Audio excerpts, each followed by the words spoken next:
تو بھائیو، جہاں تک 10 محرم الحرام کے موقع پر عاشورہ کے دن یا محرم کے اندر واقعہ کربلا کو یاد کر کے رونے کا سوال ہے، اب یہ میری گفتگو بہت کریٹیکل ہے، یہ پوری کنکلوڈنگ گفتگو ہے. شاید اب اگلے سالوں میں اس طرح کے ایشوز کو ریزالو نہ کروں کیونکہ اب ریکارڈنگ میں آ چکے ہوئے ہیں.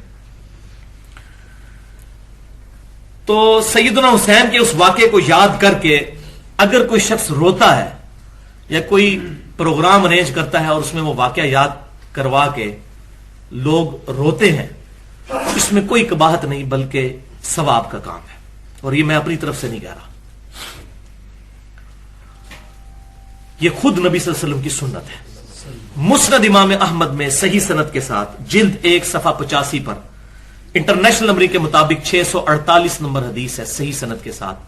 سیدنا علی کہتے ہیں کہ ایک دن میں حضور صلی اللہ علیہ وسلم کی خدمت میں حاضر ہوا، آپ صلی اللہ علیہ وسلم کے چشمان کرم سے آنسو روا تھے اور حضرت حسین کو اپنی گود میں اٹھایا ہوا اور زاروں قطار رو رہے.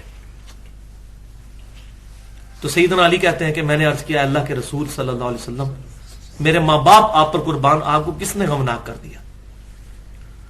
اور تو آپ صلی اللہ علیہ وسلم نے فرمایا کہ ابھی ابھی جبرائیل علیہ السلام میرے پاس آئے تھے اور مجھے انہوں نے کہا کہ آپ اس بچے سے اتنا پیار کر رہے ہیں اور آپ کی امت اس کو فرات کے کنارے شہید کر دے گی.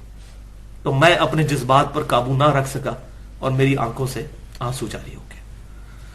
تو واقعہ کربلا ابھی ہوا نہیں اور نبی صلی اللہ علیہ وسلم کی مبارک چشمان کرم سے آنسو جاری ہوئے. ایک اور بات مرزا صاحب نے کی اپنے لیکچر میں، کہتے ہیں کہ مسند احمد کی حدیث ہے غم حسین منانے کے حوالے سے. یہ محرم میں اکثر جس طرح شیعہ روافظ پیٹ رہے ہوتے ہیں تو مرزا صاحب بھی ایک یعنی مجلس بنا کر، ماحول بنا کر رونے رلانے کا بیٹھے ہوتے ہیں، مجلس برپا کرتے ہیں. دلیل کیا دیتے ہیں کہ مسند احمد میں حدیث ہے، رسول اکرم صلی اللہ علیہ وسلم سیدنا حسین رضی اللہ تعالیٰ عنہ کے لیے رو رہے تھے کہ میرے اس بچے کو 50 سال بعد فرات کے کنارے شہید کر دیا جائے گا. تو کہتے ہیں کہ جب شہادت سے پہلے رونا نبی کریم صلی اللہ علیہ وسلم سے ثابت ہے تو شہادت کے بعد کوئی روتا ہے تو کیا ہے؟ مرزا صاحب کاش کہ آپ قرآن و سنت پر غور کرتے، تھوڑی سی کوئی بات لے کر اس میں سے پھر دلائل تراشنے شروع کیے، اور ہمیشہ آپ نے یہ کوشش کی ہے کہ روافظ کو سہولت مہیا کی جائے. روافظ کے پاس اگر کوئی دلیل نہیں ہے تو ان کو ڈھونڈ کر تراش کر دلیل دی جائے. تو ان کے پاس تو غم حسین منانے کی کوئی دلیل نہیں تھی، پیٹنے کی، ماتم کرنے کی کوئی دلیل نہیں تھی. مرزا صاحب ان کو دلیلیں مہیا کر رہے ہیں. یہ اصل میں ان کے محسن بننا چاہتے ہیں. کہتے ہیں کہ جی سیدنا حسین رضی اللہ تعالیٰ عنہ کے لیے رسول اللہ صلی اللہ علیہ وسلم روئے، تو اگر اب کوئی روئے تو جناب کیا ہے؟ رونا چاہیے اور رونا سنت ہے. اچھا جی مرزا صاحب، ہم آپ کو بتاتے ہیں کہ نبی کریم صلی اللہ علیہ وسلم اور لوگوں کے لیے بھی روئے تھے نا. کیا آپ صلی اللہ علیہ وسلم ساری زندگی میں صرف سیدنا حسین رضی اللہ تعالیٰ عنہ کے لیے روئے؟ اگر تو ایسے ہے کہ آپ صلی اللہ علیہ وسلم ساری زندگی میں سیدنا حسین رضی اللہ تعالیٰ عنہ کے علاوہ کسی کے لیے نہیں روئے تو چلو پھر تو کچھ مانا جا سکتا ہے، اگرچہ پھر بھی اس میں سکم ہے اس استدلال میں کہ ہر سال پھر بعد میں رونے کی کیا دلیل ہے؟ صحابہ تابعین، تبع تابعین اور ائمہ دین کون تھے جو اس طرح محرم میں مجلسیں لگایا کرتے تھے کہ نبی کریم صلی اللہ علیہ وسلم اس وقت روئے تھے لہٰذا ہم ہر سال محرم میں روئیں گے؟ نبی کریم صلی اللہ علیہ وسلم کو جب اطلاع ملی آپ صلی اللہ علیہ وسلم اسی وقت روئے نا. تو رونا تھا تو جب آپ کو وہ حدیث معلوم ہوئی تو آپ اس وقت رو لیتے. ظاہر ایک مسلمان کے ایمان کا تقاضا ہے. صحابہ کرام رضوان اللہ علیہ مجمعین میں کسی کے حوالے سے بھی کوئی بات ہوتی ہے، نبی کریم صلی اللہ علیہ وسلم کی وفات کا ذکر ہوتا ہے، ہماری آنکھوں میں آنسو آ جاتے ہیں. ہم حدیث پڑھتے ہیں، پڑھاتے ہیں، سنتے ہیں، سناتے ہیں، ہماری آنکھوں سے آنسو جاری ہو جاتے ہیں. نبی اکرم صلی اللہ علیہ وسلم کی وفات کا ذکر آتا ہے تو اسی طرح صحابہ کرام میں سیدنا عثمان رضی اللہ تعالیٰ کی شہادت کی بات آتی ہے تو ہمیں رونا آ جاتا ہے جب بھی پڑھے ہم حدیث. سیدنا عمر رضی اللہ تعالیٰ کی شہادت کی بات آتی ہے اس وقت ہماری آنکھوں میں آنسو آ جاتے ہیں. سیدنا حسین رضی اللہ تعالیٰ کی شہادت کی بات آئے گی، جس طرح آئے گی ہمارے سامنے ہمیں بھی پریشانی ہو جائے گی.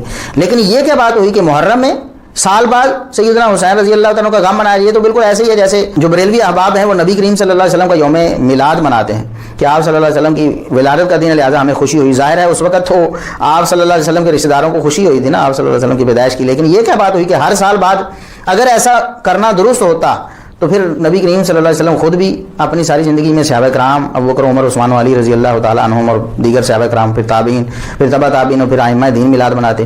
بالکل اسی طرح اگر سیدنا حسین رضی اللہ تعالیٰ عنہ کی شہادت جو پیش آنے والی تھی اس کو سن کر اگر آپ صلی اللہ علیہ وسلم رو دیے ہیں، یہ رونا اگر سب لوگوں کے لیے بعد میں قیامت تک سنت بنتا اور وہ بھی اس طرح کے محرم کے دنوں میں رونا، عام دنوں میں نہیں محرم کے دنوں میں رونا. میں عرض کر چکا ہوں کہ حدیث جب پڑھیں گے ہم کسی کی شہادت کا واقعہ پڑھیں گے تو ہم غمگین ہو جائیں گے، اس میں تو کوئی مسئلہ نہیں.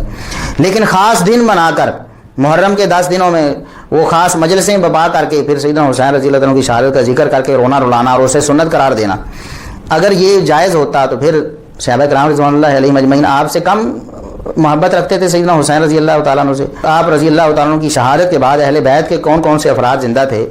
ان افراد میں سے کس کس نے پھر محرم کے مہینے میں خصوصاً سیدنا حسین رضی اللہ عنہ کی شہادت کا ذکر کیا اور غم حسین منایا اور رونے رلانے کی ترغیب دی؟ اسی طرح بعد میں ائمہ دین نے کسی نے کوئی باب ہی قائم کر دیا ہو کہ غم حسین کا بیان، کہ ہر سال محرم کے مہینے میں غم حسین بیان ہونا چاہیے اور لوگوں کو رونا رلانا چاہیے۔